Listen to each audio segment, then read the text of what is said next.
Good morning, good afternoon, good evening to you. Wherever you are in the world, I hope you are doing well and thriving. Um, Thank you for joining me on this lecture, which is going to be the concluding part of our discussion for American history. We are ending with the Civil War. Um, just a few caveats that I want to provide for you. The first is that I'm not a military historian, so I'm not going to be spending a significant amount of time on the actual battles themselves.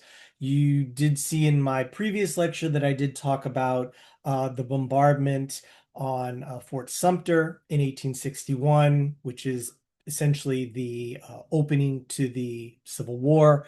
But other than that, I'm going to maybe discuss some of the major battles, as they happen. But I'm not going to be talking about, any specific movements that, General Lee or, General Grant or any of the other commanders in the field were making. I will be making reference to, some of the generals that were appointed by President Lincoln and some of the disagreements that were there. But if you really want to get into the actual like battles themselves and the consequences of them, there's I can provide you with dozens of pieces of material that would be very helpful, some great documentaries out there, and there are literally hundreds and hundreds of books that have been written on this subject. But I will be covering, the impacts of the actual battles themselves, how they shape the approaches of the leaders, how they, the consequences of the battles in terms of the loss of life, and where exactly this leads to the ultimate surrender by General Lee in 1865 at in Appomattox. Okay, so let's go ahead and let's get into it. So at the time of the Civil War, after the various secessions have taken place, with South Carolina leading the way, if we are to look at a map during this period, what you can see here is that you can see the Confederate South, which is roughly comprised of, Virginia to the farthest north, to Texas in the deepest part of the South, Florida as well. And what you can see here is that this is basically the states that are a part of the Union, states that are part of the Confederacy, as well as what we call the border states. And the reason why, I'd like to emphasize this is that, when we think of states joining the Confederacy, this was a process, right? It wasn't, necessarily clear in 1861 that, Virginia was going to, immediately join the Confederacy. There still seemed to be some opportunities there to maybe sway, but eventually Virginia does join. But it's important to know how politics and leadership was involved in trying to, especially on the part of Abraham Lincoln, to try to keep states within the Union. And those states, particularly the border states. So we're talking about the state of Missouri, Kentucky, West Virginia, Delaware, and of course, Maryland. And this is going to be important for, us to understand when we take a look at the Emancipation Proclamation, as well as when we're looking at geographically where exactly are the battles taking place, where exactly are, people moving from one direction to another, what exactly is an organized territory, what exactly is a state, a part of the Union, and, just to get yourself that bearings of try to understand, geographically the regions that we're dealing with, so that when I'm talking about, the Deep South, if I'm talking about the border states, if I'm talking about northern states, this is really just the visual that I just want you to be able to maintain as you're thinking about that. Because it's very important to understand that while there are while there, historically, it is the larger battles that usually get the most attention, or the battles where there seem to be a missed opportunity. But it's very important to understand that during the Civil War that there are thousands of skirmishes and small individual battles that happen in areas all over the country. So whether that's in like the unorganized territories of what was called New Mexico, that would be the states of the future states of New Mexico and Arizona, to various like invasions that were taking place in small towns in Maryland or in Kentucky, or the conflicts that were happening literally just across the Potomac, between where the nation's capital, Washington, D.C. is, and the secessionist state of Virginia. But it's important to know that these conflicts are happening all over, and these conflicts are happening within towns, within cities, within families. That this is a war that is dividing people, not just ideologically, but it's dividing people geographically. For all intents and purposes, there were many people who saw the secessionist states and the Confederacy as a different country. That's both people that were within the Confederacy as well as people who are outside of it. It is important for us to understand where people stood on this issue of the Civil War, because there are people in the North, Democrats in the North who had, run or didn't vote for, President Lincoln, who, argued that, what, maybe the secessionists should be able to secede. Why are we even involving ourselves in this debate? You have people in the South who were very much concerned about this idea of starting their own country, or their own confederacy. There's a very famous quote by a representative in the state of South Carolina that thought that secession was absolutely madness.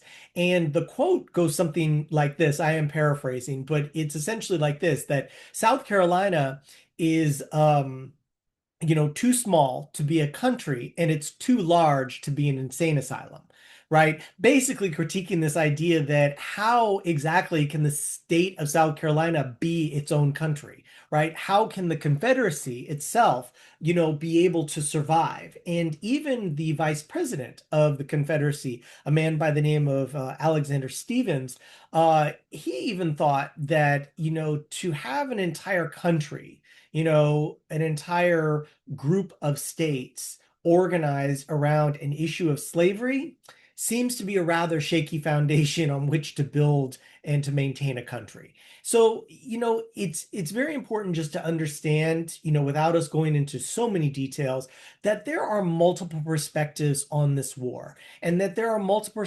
perspectives on, what are its reasons? What are the causes? What exactly are those dividing lines between families, between townspeople, between regions, between states?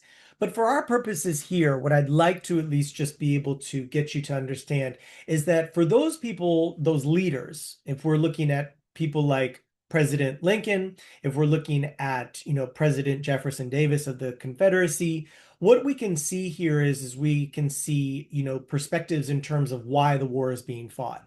From President Lincoln's perspective, his goal is to make sure that the Union is preserved. That is essentially what you can see in his inaugural address in 1860, when he makes it very clear that he is not interested in addressing the issues of slavery, that he is interested in keeping the Union together. When you look at an individual such as Jefferson Davis, you see that he is really much entrenched in this idea of states' rights, the rights to do what exactly? To maintain that system of slavery to which the South has, benefited magnificently economically, which has, been the center. I mean, the vast majority of millionaires, in 1860 were actually located in the Delta of Mississippi, the areas of Louisiana. They're not located in the North. The moneyed interests and the production, the mass production, is really located in the South. And but then you also have that question of like, well, if your whole supposition of having a country that is based on states' rights and the rights in which to oppress others, right? That is your freedom, your right to oppress others. How exactly is one going to be able to square that with a society that claims to be, free, enlightened, somehow driven by the very redeeming qualities of an enlightened group of people.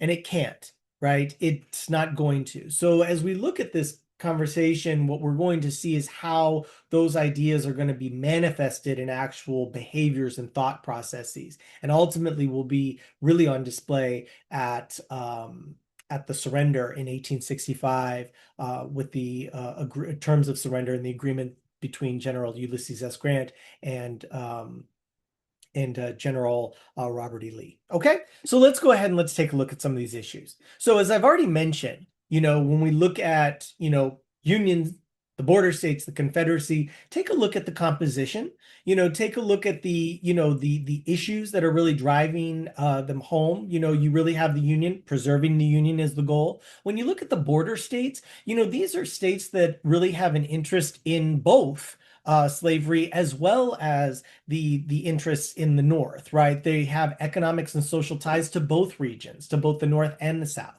and so their economic ties, their political interests, their social interests, like these are states that are in that region where it's very mixed. And so one of the, early goals of Lincoln was to not antagonize any further movement by states to join the Confederacy. He wanted to try to maintain, as many states in the Union. And that really provided concessions for states like Missouri and Kentucky, West Virginia, Maryland, and Delaware. One of the prime ones being that they were still able to maintain their slaves, that, they were not going to be expected to be, occupied by federal troops, that, they were not going to, suffer any of the conflicts, right? Should they not choose to, move to the Confederacy. But that's not to say that there weren't people who weren't favoring the Confederacy, as well as people who were not favoring the Union. Right? There are people like that throughout the entire nation, both in the Confederacy and the Union and in the border states. But just understanding the composition of those, and what is also very important to understand, and I probably should have put it on here, but I'll just mention it. When we look at the Civil War in terms of resources, okay, in terms of population, in terms of production and resources for the war and the ability to sustain one's military effort. Comparatively so, when we look at the populations between the Confederacy and the Union, we see a very lopsided. What you can see is that there's a population, in the South. It's roughly about 6 million people, but about half, about a little bit more than half, it's probably about maybe like 60% of that group are slaves. So, you don't necessarily have a population that's going to be necessarily, able to fight, in this conflict, in terms of those resources, right? Unless you're going to be able to make some policy changes, or if you're going to be able to make some, rules and governing structures that is going to require people to participate in its own defense. Comparatively so to the North is, has far more people in terms of their ability to contribute to, the military effort. In terms of economic production, if you were to take all of the production, and remember, the South is extremely productive in its ability in which to produce raw materials such as cotton and tobacco and indigo and rice. But if you look at it in terms of all of that production, in terms of the diversification of its economy, it's largely agrarian. It's not going to be, factory laden. It's going to be, largely mass farms, large plantations, large agrarian centers throughout the South that are managed and labored by slaves. And so, when you look at the productivity, is that yes, there certainly is a production that is, superior in terms of its ability to extract the most out of slaves as well as from the land. But in terms of that being something that's going to contribute to the war effort, this is where the South is at a severe disadvantage is that they do not have the ability in which to be able to produce for the war machine that on the level that the North does. And this is largely because of the industries and the resources that are located there. And so you can already see that at this moment that there many people in the South, especially the political leaders of the Confederacy, already knew that they were at a disadvantage. And it's only going to be because of the brilliant leadership of the South, namely in terms of, General Jackson or General Lee, that, these are individuals that are really going to be able to carry the day, that are going to be able to manage some of these incredible outcomes of overcoming a much more well-equipped as well as well-numbered, army in the North on several different occasions. But it's important to see that if we just look at it in terms of resources and availability, the South is already at a disadvantage. And they're aware of that. And so, they are going to figure out how they're going to make that up in other ways. But this is also something that the North understood, that it was like, well, given the fact that we have the capacity and the ability to do this, what they needed is they needed somebody who was going to be able to, understand that advantage and take it and apply it in a way that is going to, take the full force of the North in terms of its resources, its manpower, its military capabilities, and just, crush the Confederacy. But as we will see, that doesn't always happen, okay, because of the choices that people make in battle. So when we think about some of the major battles, we're talking about, the Battle of Gettysburg or Chickamauga or Chancellorsville, even the Battle of Vicksburg, on the Mississippi River. It's really important to recognize that, during these battles, the Civil War in total, but just in specific battles, there are massive casualties, absolutely massive casualties. People that are not only dying actually in the battle, but as a consequence of it, whether they are, they are bloodied and maimed, or they are severely injured and die, days later because of their injuries. But the Battle of Antietam, where there was nearly 23,000 casualties, and Antietam is in Maryland. This is one of the the bloodiest, the single most bloodiest battle of the Civil War. And because it was in a single day, essentially, that 22,000, 23,000 casualties, it pales in comparison to the other battles, which were over several days. And so when you think about the enormous casualties and loss of life that happens, this is largely due to some of the changes that were happening technologically. This is during the period of the 1860s, is that we're actually seeing a there's actually a fusion between the a growing industrial development that is happening in regional centers in the North, along with new changes in production throughout the entire region of both the North and the South. And this is really coming to a head during the period of war. So when we look at like the types of military weapons that were being used. So, like the development of the Gatling gun. This is a precursor to the modern day machine gun. The development of repeating rifles. So, rather than just being have to reload each single time, the ability to do multiple shots. Also, the mini ball. The Minet ball, excuse me, French, pardon my French because it's a French word. This is a new form of bullet that was able to be fired from an even greater distance. So you didn't need to be as close to your opponent, and you could be able to, reap incredible, harm on your opponent, from a greater distance. But it's also, the technology that happens with, on the water, such as the ironclads that are developed by both the North and the South, the most famous being the Monitor and the Merrimack, that battle. But there's also new developments in terms of communication, the use of the railroads to ship in troops or military weapons or supplies. The telegraph, was used. I mean, Abraham Lincoln was obsessed with being able to get, daily, hourly updates on the battles as they're happening. Wires, telegraph wires are placed all over the country to be able to set it up to go straight into, the War Department or to, the White House to be able to get this information. But there was also, early developments in other aspects of warfare, such as the use of hot air balloons or other types of medical advancements, whether that is the use of stuff like chloroform or ether, to provide anesthesia, so that they could, so that doctors were able to perform, the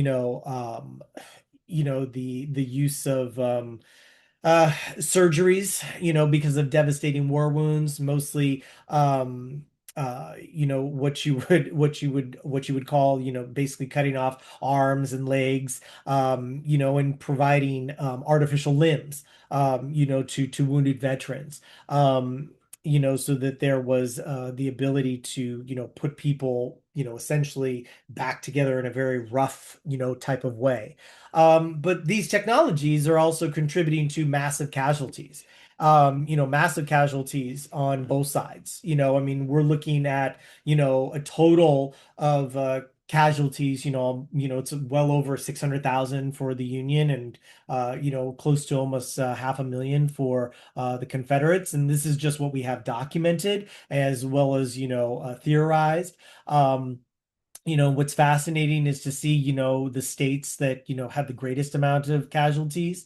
But I think that, it's really important to realize that, even in battle, that's not where most people died as a consequence of war. That, they're not actually dying in the actual battles themselves. They're actually usually succumbing to other forms of death as a consequence of war. So whether that is freezing to death or becoming sick, due to disease, because of what they're waiting for the battle to happen. Remember, men are out in the elements, they're, the winters, the freezing cold snows, the wind, the rain. All of these things contribute to your health and your well-being. And this is what can lead to, sickness, illness, and obviously death, as well as people that are injured in battle, right? People who are wounded in action, a shot to the head, a shot to the leg, something that doesn't necessarily kill you, but certainly wounds you to the point where you may not necessarily be functional, post, post participation in the battle. But it's clear to really understand, if I can just go back to, some of the other battles here, when we're looking at some of these major battles, it's important, to understand, like, if I can just click on and show you some of the examples, there's a great list here on PBS that, allows you to be able to see, the list of all of the battles as they happen, and it gives you the casualties on both sides for the Union and the Confederate. What I think is important for y'all to take into consideration are the problems that, that Lincoln had with his generals. That there was really a lot of challenges, with the Union leadership. And this is largely because of, the disagreements that Lincoln had. I think the probably the most well documented one is going to be the one that he had with his General McClellan, at the Battle of Antietam. And prior to that, President Lincoln was, very frustrated with McClellan. And we have it documented that McClellan was one of these individuals who never really felt like the army was ready. He always felt that he was outnumbered, that the South had too many people, that, if he had 100,000 men, he needed another 200,000. And if he didn't have the 200,000, or once he got the 200,000, he needed another 100,000. Many thought that he was, that he suffered from hallucinations, and that his inability to command or to just take advantage of those opportunities in which to crush the Confederacy and crush the rebels. There were moments. I think probably one of the best examples is when his army is literally sitting about maybe 10 miles outside of the Confederate capital of Richmond. They're so close at one point they can actually hear the bells tolling in Richmond, and yet McClellan doesn't take advantage of that and strike at the heart of the Confederacy, doesn't strike at the heart of the city, because he doesn't believe that his men are capable. And this is one of the things that really that Lincoln really was challenged with, is that he knows that they have the men, that they have the capacity, that they have the military weapons, but they just don't have a leader who is able to galvanize the troops to be able to fight, to be able to meet them. Whereas on the other side, they do. They have a Virginian, General Lee, who's able to galvanize his men. They have Beauregard, they have Jackson, they have people who are, undersupplied, they are undermanned, and yet they are capable of, dominating in several different battles. I mean, by the time, 1862 the war is going very badly. There are, people that are, that are pointing out that Lincoln doesn't know how to command, that the people that he chooses to lead, these military expeditions are, are poor. And so, what he decides to do is he really just is, hamstrung at a point to be able to figure out how this is going to be done. And by 1862, he is already considering that it doesn't seem like, being able to preserve the Union and maintain slavery is going to be possible. And it's in 1862 that he actually proposes to his cabinet. He has a meeting with his cabinet where he discusses that he is planning on freeing the slaves in areas that are currently in rebellion against the Union. Okay.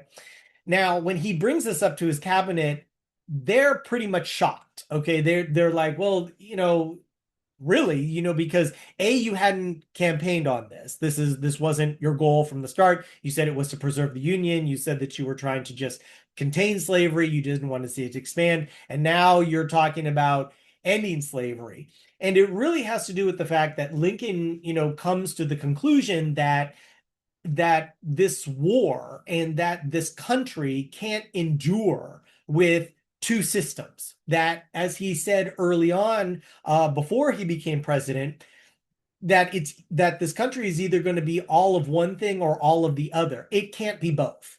And he comes to that conclusion by recognizing that, slavery is going to have to end if this war is going to be finished, that it's only going to continue. Now, this doesn't make him an abolitionist. It doesn't make him, somehow, a savior by any means of ending slavery because it's the moral thing to do. This seems to be very much along the terms of a war measure, that this is something that is going to have to be used as a way to disrupt the economy of the South. But to be clear, in 1862, as the Union armies are moving into areas like, New Orleans, that are moving into areas, such as Tennessee, that these areas, as Union armies are coming into these areas, or Beaufort, South Carolina, for instance,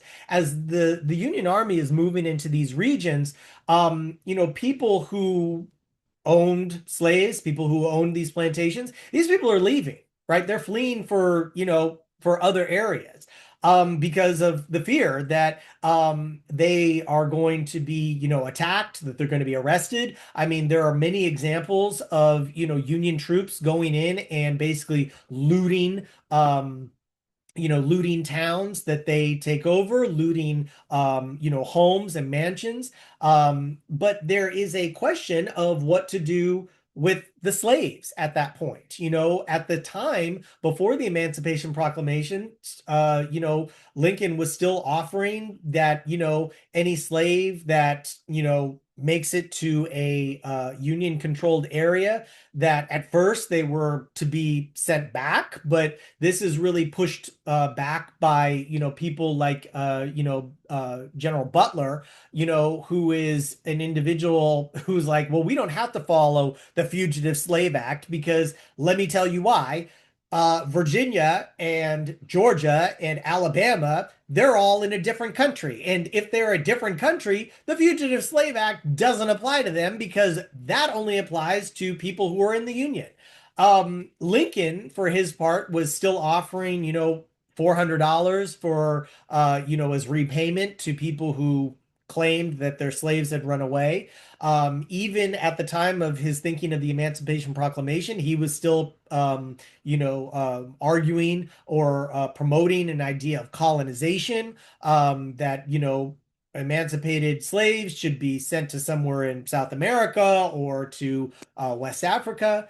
And even as he's thinking about the Emancipation Proclamation, this is really based off of, the several events. When we're talking about the confiscation acts that happened in 1861 and 1862 because of the slaves that were coming into Union territory, but it is the Battle of Antietam where he finally begins to say that, because the Union Army had repelled the Confederates at the Battle of Antietam, that this is where Lincoln was counseled, because when he's bringing this up in 1862 before the Battle of Antietam, his cabinet is like, well, why don't you wait until we win something? Because if you decide to free the slaves at this point, but while we've been losing all of this time, it's going to look like it's the last breath for the Union, and you're just in desperate measure.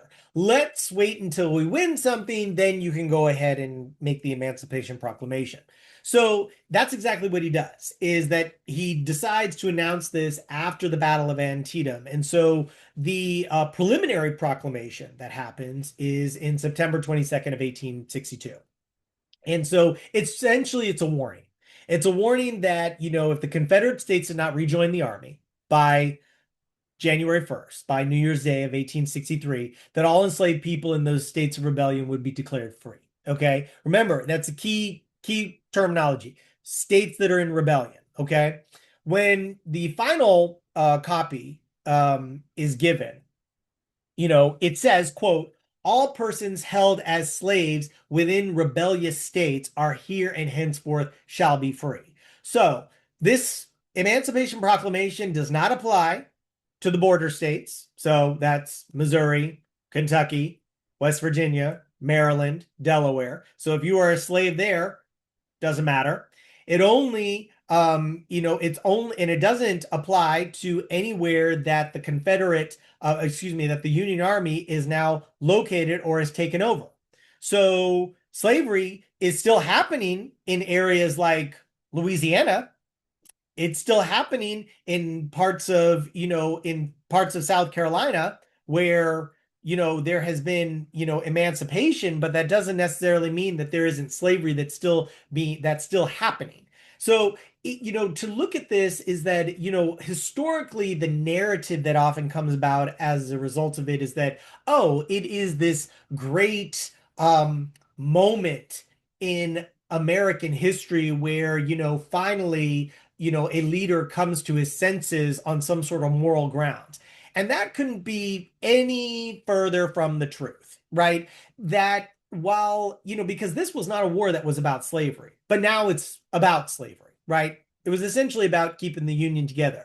But now, because you've created this proclamation, this puts it squarely, as Jefferson Davis points out, he says that this is the most obscene piece of work that has ever been produced, to actually make this claim. On what grounds do you make this claim? And now it is becoming an issue where people where there is not slavery, right? Where there has never been slavery. Remember those areas that became free soil or free territory, right? The way that they're now thinking about this war, right, is like, well, wait, so it's not about is it about the Union or is it about slavery, right? That these are these issues where you start to see in the historical, narrative how people begin to see this war very differently.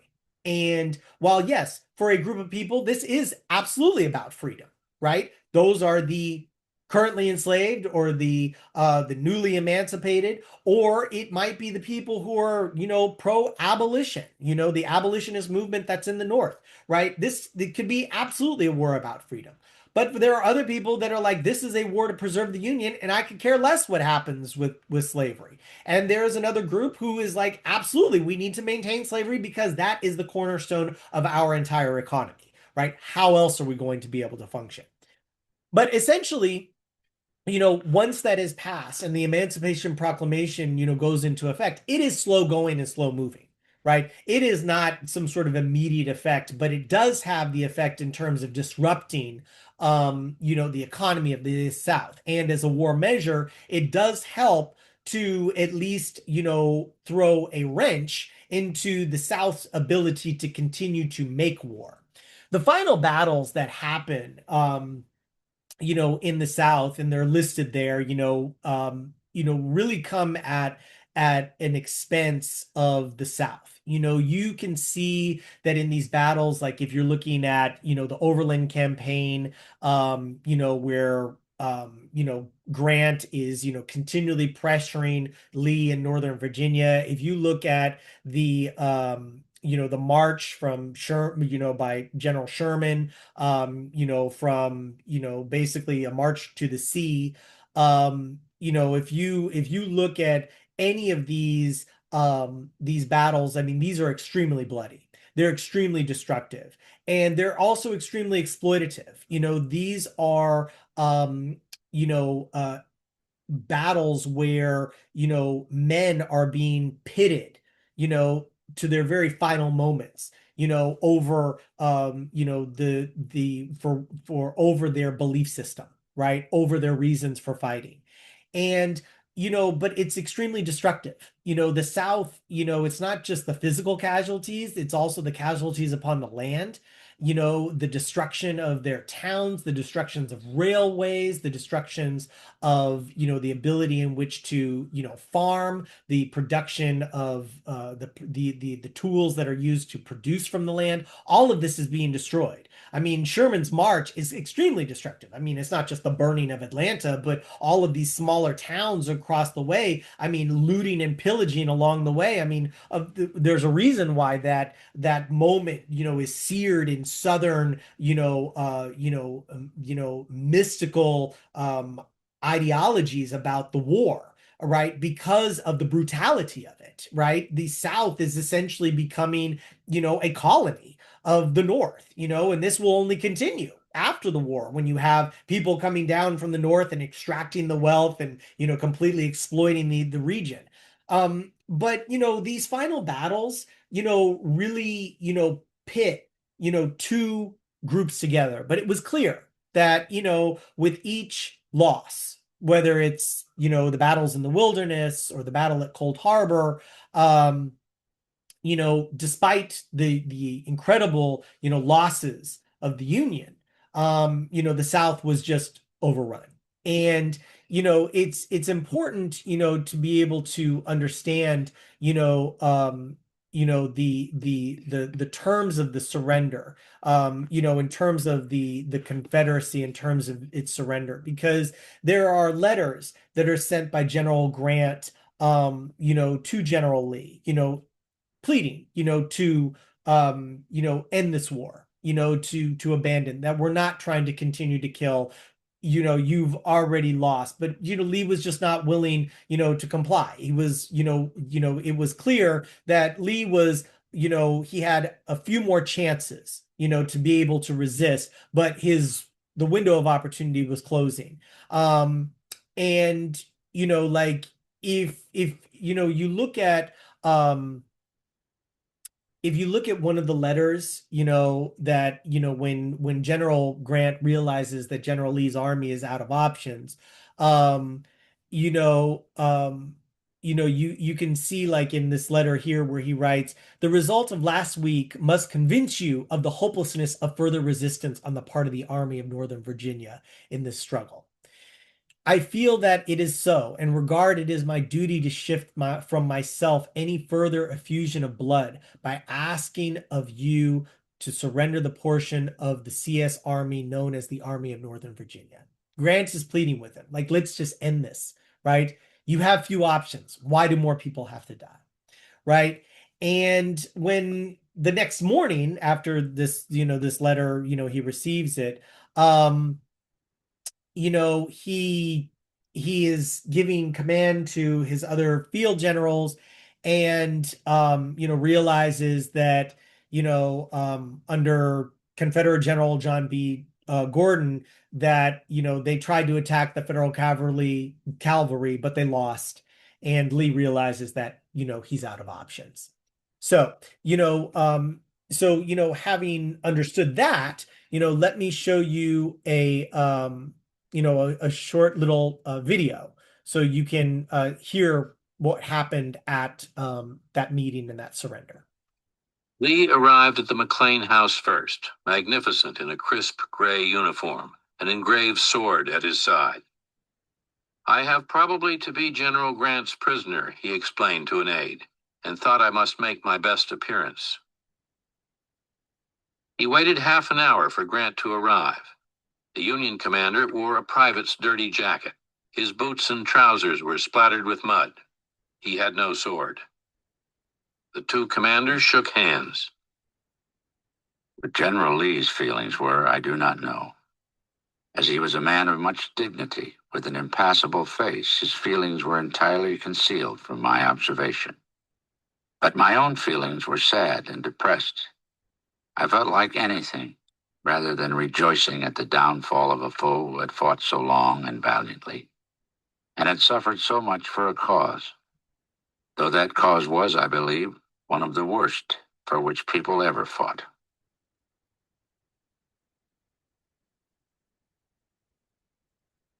Grant reminded Lee that they had met once before during the Mexican War.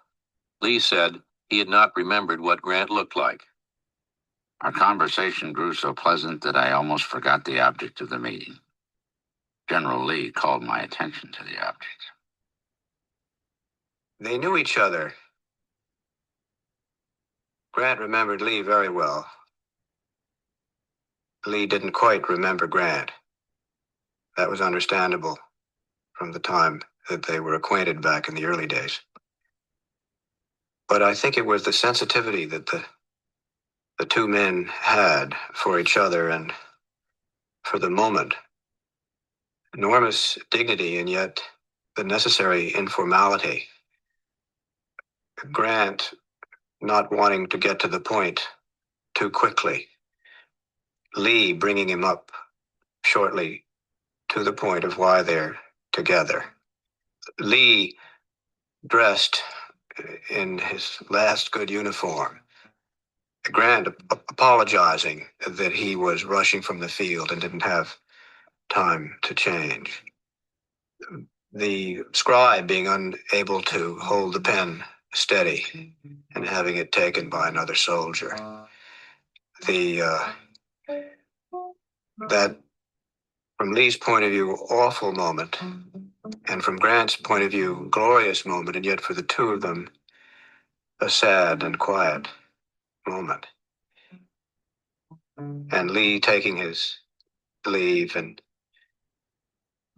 doffing his hat from a traveler and riding back to his troops after securing those reasonable terms. It was the beginning of the unification of the country. The terms Grant offered were simple and generous. Confederate officers could keep their sidearms and personal possessions. Officers and men who owned their own horses could keep them too. It was planting season. Grant asked Lee how many men he had and if they needed any rations. Lee said he no longer knew the size of his army, but he was sure all his men were hungry. Grant offered 25,000 rations. This will have the best effect upon my men. It will be very gratifying and do much toward conciliating our people. Colonel Eli S. Parker, a Seneca Indian and a member of Grant's staff, inscribed the articles of surrender for the two commanders to sign. The two men shook hands again. Lee left the house, mounted Traveler, and started back toward his army. The Union soldiers began to cheer. Grant ordered them to stop. Confederates are now our prisoners, he explained, and we do not want to exult over their downfall. The war is over. The rebels are our countrymen again. Lee's men lined the road to his camp. As he approached, we could see the reins hanging loose, and his head was sunk low on his breast. As the men began to cheer, he raised his head and, hat in hand, he passed by, his face flushed, his eyes ablaze. As he passed, they raised their heads and looked upon him with swimming eyes. Those who could find voice said goodbye. Those who could not speak passed their hands gently over the sides of Traveler. Yeah. So let me pull this back up for you. So when we look at these terms of surrender, to be clear, oops, sorry. There we go. The terms of surrender.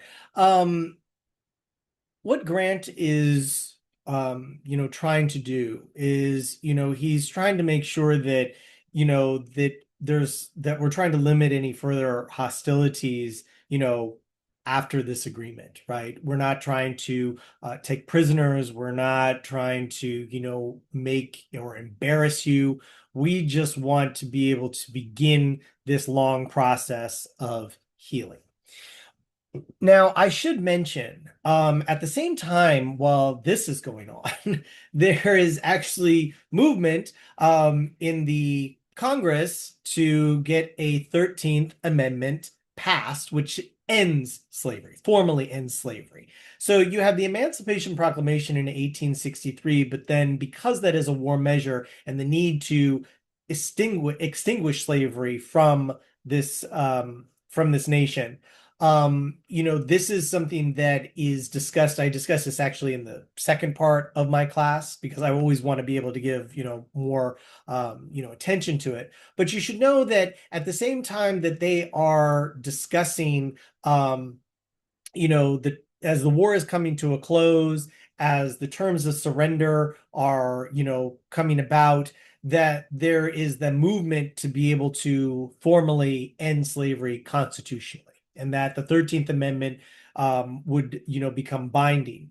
Now, of course, there is also discussions, between Lincoln and members of the Confederacy that, they were hoping that maybe they could join the Union quickly enough to be able to, end slavery or to at least block the ratification of the amendment. That doesn't happen, essentially because there would have to be, as if you take my second class, you'll be able to see how that process of slavery being ended on the 13th Amendment and the other Reconstruction amendments that happened, the 14th and 15th Amendment, that this is all of a process that is in response to those unsettled conflicts as a result of why the war was fought. If I can just leave you with this, because one of the biggest issues that comes out of these terms of surrender, you heard it in the video, how Grant, in one of his letters, points out that the reasons for this war, the reasons that the South, the Confederacy, decided to fight this war were some of the most deplorable. Now, what is interesting about this meeting between General Ulysses Grant, S. Grant, and Robert E. Lee is the fact that when they come to these terms, they see the end of this war very differently. Grant sees the North's success, North's winning, its triumph, as a sign that on which their principles, preserving the Union, were right and correct. And, he sees this as almost like a sign. Of course, we win because we were right all along. And that is the entire reason that we were successful, was because we were fighting on the side of right. Robert E. Lee sees it very differently. And he agrees that, yes, absolutely, you beat us, you won, but you didn't win because of your principles. You won because you had more men and you had more guns, right?